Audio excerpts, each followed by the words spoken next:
Good morning class. आज का topic है discovery of nucleus and Rutherford nuclear model. Rutherford ने 1911 में क्या किया था, अल्फा पार्टिकल की बम्बारमेंट की थी एक पतली सी गोल्ड फॉयल पे। और जब उन्होंने बम्बारमेंट की तो उन्होंने ऑब्जर्व किया कि कुछ पार्टिकल सीधे चले जा रहे हैं, कुछ क्या हो रहे हैं, रिपल हो रहे हैं, और कुछ बिल्कुल ही रिबाउंस हो जा रहे हैं।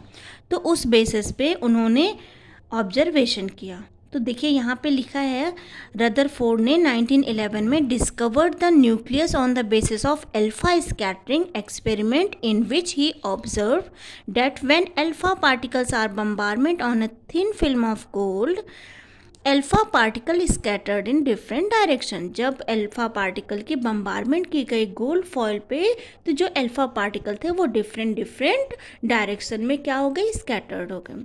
उसके लिए उन्होंने एक सेटअप बनाया। उन्होंने क्या किया, एक लेड बॉक्स लिया। इस लेड बॉक्स के अंदर उन्होंने रेडियो एक्टिव सब्सटेंस रखे, जैसे रेडॉन हो गया, पोलेनियम हो गया। यहाँ पे उन्होंने लेड प्लेट लगा दी और यहाँ से इन्होंने अल्फा पार्टिकल लिया और अल्फा पार्टिकल्स को क्या किया, इसके गोल्ड फॉयल पे क्या किया, इन्होंने बम्बारमेंट कराई। तो जब इस गोल्ड फॉयल पे अल्फा पार्टिकल आके टकराने लगे तो कुछ अल्फा पार्टिकल्स क्या हुए थे, सीधे निकल गए। कुछ अल्फा पार्टिकल रिपल होके टिल्ड हो गए और कुछ अल्फा पार्टिकल रिबाउंस हो गए। इसके बेसिस पे उन्होंने ऑब्जर्वेशन किया। उनका जो ऑब्जर्वेशन था वो था कि मेजॉरिटी ऑफ अल्फा पार्टिकल्स, ज़्यादातर alpha particle about 90% travel on straight path without any deviation from their path. 90% alpha particle सीधे चले गए, वो बिना किसी रुकावट के। अब आता है a few alpha particle scattered at small angle. कुछ अल्फा पार्टिकल्स जो है स्मॉल एंगल से क्या हो गए, स्कैटर्ड हो गए।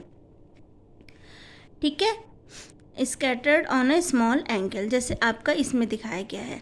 The angle of deflection for particles number as 3, 4, 8 and 9 is less than 90%। मतलब ये जो आपका 3, 4 ये वाले पार्टिकल्स हैं, ये लेस देन क्या थे, 90%। 3, 4 और इधर आपका लेस देन 9 और 8। फिर उसके बाद इन्होंने बोला very few alpha particle scattered at large angle.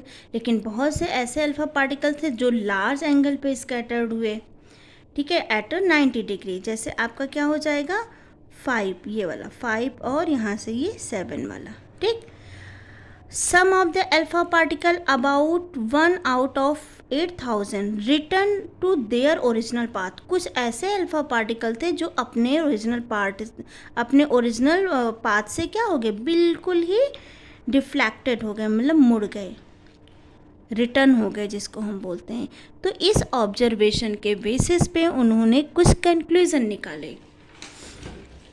इनका पहला कंक्लूजन था, most of the alpha particle passes through gold foil without any deviation from their path. On this basis Rutherford concluded that major portion of an atom is hollow. अगर alpha particle के bombardment करने पर gold foil पे अगर race सीधे निकल जा रही है तो इसका मतलब हुआ कि जो एटम है उसका मेजर पार्ट क्या है, खाली है, तभी तो वो सीधे निकल जा रहे हैं बिना किसी रुकावट के। दूसरे ऑब्जर्वेशन में some of the alpha particle are repelled by the gold foil and rebounce to their original path. और कुछ अल्फा पार्टिकल ऐसे थे जो अपने ओरिजिनल पाथ से क्या होते हैं, रिबाउंस हो रहे थे। On this basis Rutherford calculated that atom has a small heavily positive charge centre. मतलब एटम के पास बहुत छोटा सा पॉजिटिव चार्ज सेंटर है, तभी तो उससे क्या हो रहे थे, वो रिपल हो रहे थे। अब क्या था, because of the number of alpha particle deflected is very small. कुछ अल्फा पार्टिकल्स क्या थे, डिफ्लेक्ट हो जा रहे थे। So small dense positively charge centre occupy a very small space. It told whole positive charge and almost whole mass of atom. This highly dense positively charged center is termed as nucleus. और इन्होंने बोला वो जो positively densed area था वो हमारा क्या था, न्यूक्लियस था। Thus it may be concluded, इस हिसाब से इसके बेसिस पे उन्होंने एक कंक्लूजन निकाला that scattering of alpha particle by a nucleus is govern by the Coulomb's law and also that Coulomb's law is applicable to the atomic distance. तो ये था रदरफोर्ड का एटॉमिक कंक्लूजन। अब उन्होंने जो मॉडल दिया वो मॉडल देखते हैं। On the basis of observation made during alpha scattering experiment Rutherford proposed nuclear theory of atom. According to this theory atom is an extremely small, atom जो होता है बहुत छोटा, spherical and electrically neutral particles in which major part is hollow. Second point में उन्होंने बोला कि in each atom there is a extremely small dense heavily and positively charge center which is known as nucleus.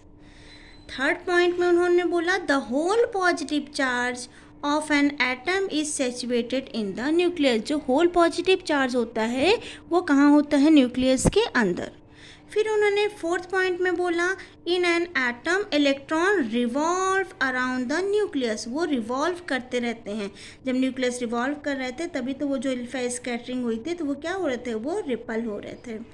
फिर next point में उन्होंने बोला atom is electrically neutral. Atom क्या होते हैं? वो न्यूट्रल होते हैं। Thus the number of proton जो न्यूक्लियस के अंदर है, number of the electron in the atoms are equal. तो ये था आपका रदरफोर्ड मॉडल। इनकी लिमिटेशन क्या थी? तो अगर हम लिमिटेशन की बात करें बेटा, ये फेल क्यों हो गया? तो it can not explain the stability of atom. ये एटम की स्टेबिलिटी को एक्सप्लेन नहीं कर सका। और it can not explain the hydrogen spectrum. ये हाइड्रोजन स्पेक्ट्रम को भी एक्सप्लेन नहीं कर सका। तो आई होप आपको समझ में आया होगा। Thank you.